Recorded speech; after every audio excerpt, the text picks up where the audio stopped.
Кажется, мы становимся свидетелями рождения нового этапа в истории развития адыгского женского костюма. Автор современных его форм – художник-модельер Мадина Саральп, ярко заявившая о своих творческих возможностях. Последние 2 столетия этнический костюм у адыгов не менялся существенно, если не сказать, не развивался. XIX век, разбросавший этнос по всем континентам, конечно, надолго вверг и его культуру в состояние застоя. Этнопроект «В реке времени» разбудил умы и души всех, кому не безразлично адыгское художественное творчество. Желание не только возродить национальное платье, но и создать современные его варианты у Мадины оказалось весьма плодотворным. Тому содействовали, как мы понимаем, ее талант, такт и знание основ традиционной культуры своего народа. –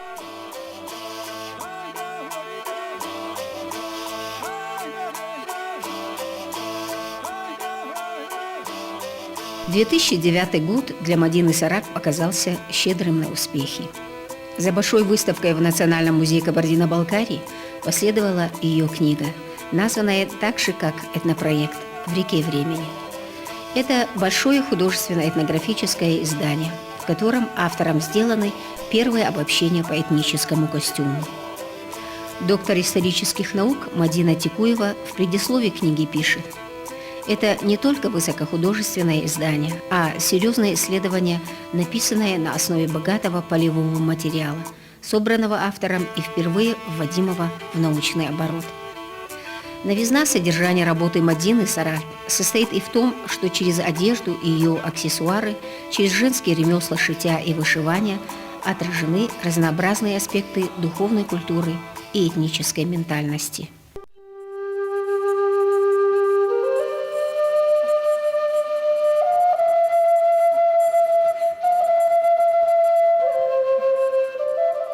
Чем было платье для черкешенки?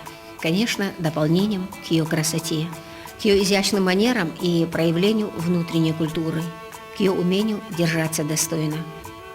Красота женского костюма раскрывается, безусловно, когда его одевают. Так и книга Мадины Саральп. В ней рассказ о женской одежде и культуре ее ношения неразрывно связан с жизнью адыгской женщины, ее умениями не только создавать красивую одежду, но и умением сочетать практичность и эстетичность в обустройстве быта и каждодневной жизни. В книге присутствует время и жизненное пространство, в котором жила и творила черкешенка, в котором живет и творит современная адыгская женщина. Связь между временами восстановлена. Это важно, и это очень ценно. Мадина, не дав унести реке времени и собрав крупицами самые важные знания о культуре адыгской одежды, вернула их своему народу. Для подрастающих поколений книга – особый подарок. Не случайно, думается, в творческой команде Мадины Саральп оказались одни молодые. В этом свой смысл. Рабочий процесс доставлял нам колоссальное удовольствие. Каких-то проблем или, скажем, ситуаций, где мы бы не понимали друг друга, на самом деле не было. Сплошное удовольствие. Нет. Вот с девочками, когда мы в театре снимали в полной темноте, в полной тишине, и говорят, когда мы их видим в реальной жизни, у них лица не столь меланхоличные. Они, в общем-то, современные девушки, абсолютно адаптированы в современном пространстве. Каким образом достигалось вот это настроение? Но я могу сказать, что каждый внутри себя в какой-то генетической памяти несет это настроение, и оно просто выразилось именно вот на фотографиях. Несколько раз мы проходили по этапам, и каждый раз находили для себя какие-то проколы, возвращались к ним, но опять же даже это приносило удовольствие. Когда ты находишь не только близкого по духу человека, но еще и единомышленника, я считаю, это огромный подарок. Книга, которую мы сегодня представляем вашему вниманию, она особенная. И не только потому, что в данном направлении у Мадины Саральп это первый опыт. Книга ценная в первую очередь из-за темы, которая описывается в ней. Адыгский национальный костюм, он не забыт. Его носят на сцене, он используется все чаще и чаще в наши дни на свадьбах. Но как мы его носим, что делает сцена, через которую наше платье, наш национальный костюм, наш адыгский костюм узнают во всем мире. Лично я, посетив все выставки Мадины Саральп, увидела огромную, колоссальную разницу между одеждой наших предков и теми вещами, которыми мы представляем себя, которые представляются для широкой массовой аудитории. Но хочу здесь заметить, что вот в отличие от меня, Мадина выбрала в своей книге совершенно другую интонацию. И иметь возможность перевоплотиться в одеяния, в которых ходили. Они ведь действительно, они запах имеют тех времен, они потрясающие действительно. Каждая деталь, она дышит этим временем. Когда ты перевоплощаешься, особо ты просто видишь себя в зеркале, ты трогаешь себя, и все, ты понимаешь, что вау, оказывается, это все не так-то и далеко, все здесь. И смотришь на фотографии и думаешь, а действительно, ведь я могу и так, и могу быть и такой. Это действительно потрясающе. И опыт колоссальный, и какая-то дань, наверное, все-таки. И действительно, я хочу сказать лично от себя спасибо большое Мадине, потому что это кормит душу, поэтому такие вещи, они просто так не проходят. Мадина позвонила, говорит, вот так проект. Я, честно сказать, сказала, мне нельзя ничего предлагать, потому что все, что Мадина предлагает, это всегда интересно, я на все соглашусь. Не ошиблась. Появление в свет такой книги – это большое историческое событие в адыгской культуре. И, конечно же, принимать участие в этом процессе было огромное удовольствие. И я думаю, что за честь для каждой из нас. Знакомство с таким пластом нашей культуры, как костюм. И, конечно, как любая женщина, я очень люблю и одежду, но вот в таком вот роде, с таким профессионалом, как Мадина, вот познакомившись и работая, и это совершенно другая планета. И костюм, и именно национальный адыгский, и даже не просто адыгский, просто национальный костюм. Ты уходишь туда, в историю, ты как бы вот прям касаешься своих предков. Ты начинаешь чувствовать, чем они жили, о чем они думали. И отношение уже к своей культуре и к прошлым твоих предков совершенно другое становится. Что мы можем сказать своим современницам? Да, скорее всего то, что, к сожалению, мы утрачиваем свою этническую ментальность все быстрее и быстрее с каждым днем. Поэтому такие книги, они необходимы для того, чтобы вот разбудить на какой-то момент. А то, что однажды было всколыхнулось однажды, оно уже никогда не успокоится. Работа с Мадиной была очень интересной. Наблюдая за тем, как это все происходит, уже сейчас, когда есть результаты, есть 2 выставки, одна еще продолжается, есть книга. Очень важно видеть и приятно вот ощущение радости чувствовать из-за того, что эти все результаты, они чувствуются вами. И это все передается вот автору и всем участникам этого проекта. Постоянно идет диалог о том, что вот национальная культура слишком консервировалась в собственных рамках. И что вот сейчас важно ее хотя бы трансформировать на уровень российский, чтобы она как самобытный феномен была представлена достойно уже как минимум на российском уровне.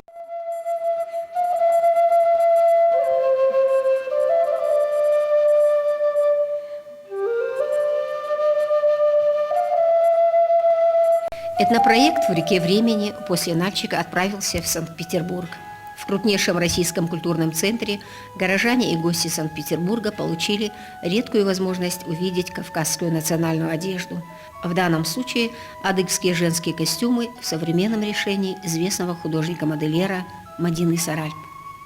Сейчас вы видите момент открытия выставки ее работ в Российском этнографическом музее. В церемонии открытия приняли участие депутаты Законодательного собрания Санкт-Петербурга и члены делегации парламента КБР. Открывая выставку, директор музея Владимир Грусман сказал: Сегодня к открытию представительства Кабардино-Балкарии в Санкт-Петербурге, оно основано тем, что представитель Кабардино-Балкарии Альберт Александрович Саральп и Мадина организовали у нас в музее, как мне кажется, чрезвычайно интересную выставку, которая посвящена этому памятному моменту, и вместе с тем она посвящена тому, что наш музей, Российский этнографический музей, на протяжении многих лет, я бы даже сказал десятилетий, невзирая на все потрясения, которые испытывала наша страна, имел постоянные контакты с Кабардино-Балкарией. И хочу предоставить слово нашему другу Альберту Александровичу Саральпу. Пожалуйста, Альберт Александрович. Все слова благодарности и Владимиру Моисеевичу, и сотрудникам музея, которые с таким отношением, с такой любовью отнеслись к нашей идее. Очень важно в таком городе, в таком музее, когда ты представляешь свою родину, свой народ, очень важно, чтобы за то, что ты делаешь, за то, что видят люди, не было стыдно. Я думаю, что авторы постарались, чтобы это было сделано на уровне, вам судить. Но сегодня вы увидите частицу нашего народа, частицу его культуры, где-то уже прошлое, но вот идея, наверное, автор сам расскажет, сохранить, вспомнить об этом, сохранить это ради живущих сегодня, ради наших детей. Я хочу... Постоянный представитель Кабардино-Балкарии в Санкт-Петербурге Альберт Саральпов в своем выступлении подчеркнул большое значение и особую сегодня актуальность культурного диалога и взаимодействия с Центром для народов Кавказа. И далее он предоставил слово приехавшему на открытие выставки председателю парламента КБР Ануару Чеченову. На самом деле, сегодня, вчера в Санкт-Петербурге, в области Ленинградской, проходит много мероприятий, связанных с Кабардино-Балкарией. Только что сам сказал, мы буквально вчера подписали соглашение с Ленинградской областью о сотрудничестве и взаимодействии в области законотворческой деятельности. Сегодня подписали аналогичное соглашение с законодательным органом Санкт-Петербурга. Думаю, что вот это соглашение послужит в дальнейшем укреплению наших связей, развитию творческому, обмену делегациями от Кабардино-Балкарии и, соответственно, с Ленинградской области и за Санкт-Петербургом в различных отраслях народного хозяйства. Правда, это и аксиома, когда вот такие добрые начинания, они еще сопровождаются прекрасным открытием выставки, раскрывая свое содержание жизни народов той республики, откуда мы сами приехали, да, устроителем этой выставки, успешной работы, множество посетителей, а руководителем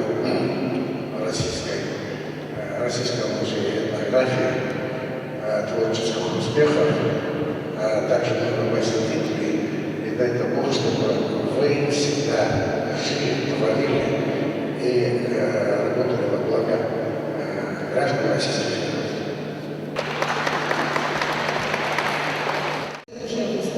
Это выставка, которая дает нам надежду на будущее. Очень важно посвящение, которое начинает этот альбом Мадина Саральпа. Посвящение своим дочерям и их светлицам. Это говорит не просто о том, что она хочет продлить жизнь, традиции, культурные традиции нашего народа, но и о том, что это женское такое посвящение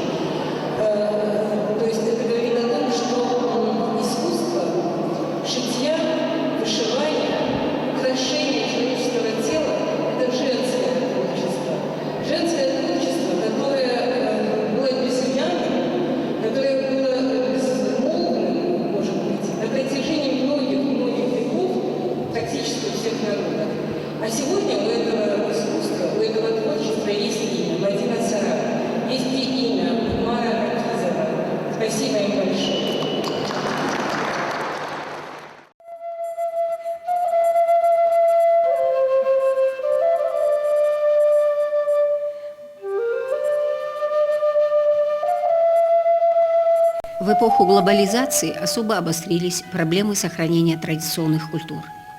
Это знают все, и мастера, и художники, и ученые. Противостоять натиску технических преобразований и не потерять себя в открывшемся мире – задача непростая. В ее решении играют огромную роль события, открывающие границы географические и межэтнические. В ряду таких событий персональная выставка ювелирных работ Аси Ютых, прошедшая 2 года назад в Эрмитаже. И, конечно, событие, о котором идет речь в этой программе – выставка адыгского костюма в Российском этнографическом музее. Без сомнения, можно сказать, что выставка такого рода и для самого музея явление уникальное.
Костюмы свои Мадина Саральп сознательно не копировала с исторических образцов.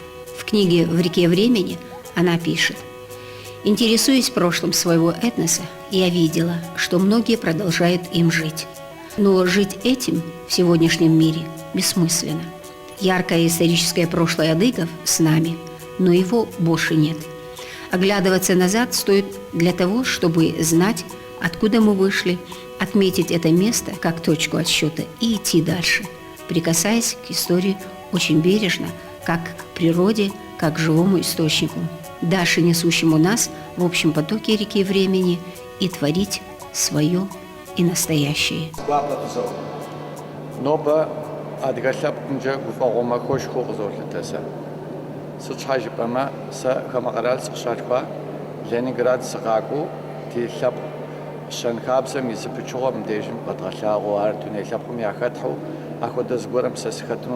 Артефакты, составившие часть экспозиции, Мадине Саральп были предоставлены магазином Адыгауна, называемым в народе музеем.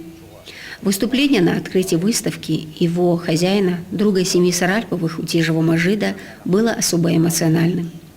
Мне, вернувшемуся из Турции и обретшему родину отцов, особо радостным и бесценным кажется событие, свидетелем которого мы сегодня являемся, сказал Мажид.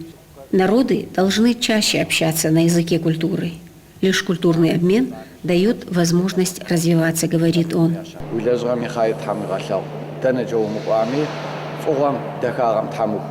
В дар Российскому этнографическому музею Мадина Саральп оставила платье из выставленной коллекции.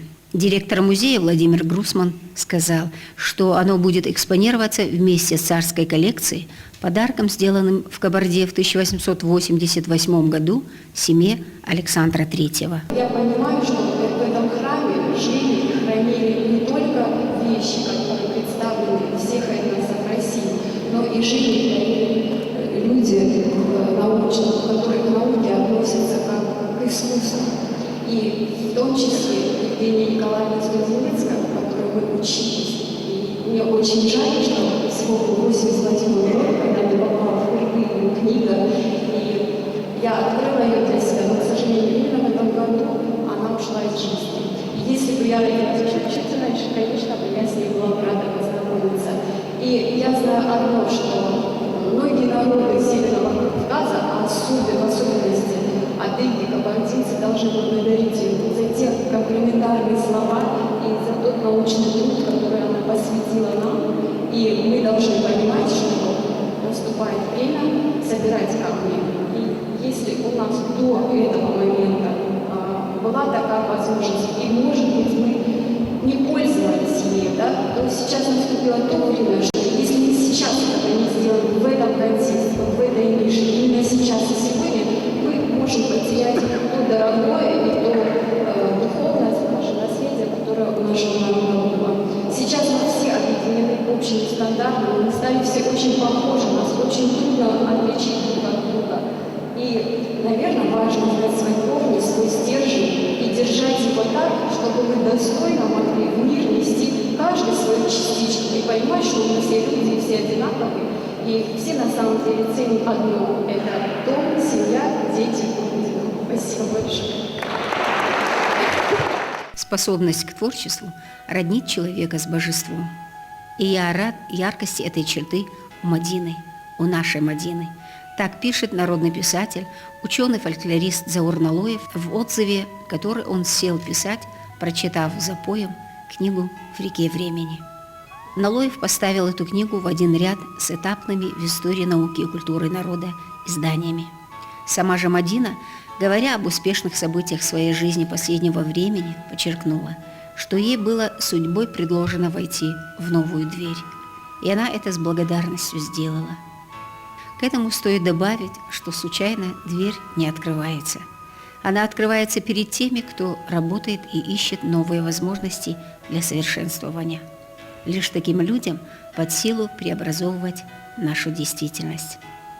Удачи на этом пути, Мадине Саральп.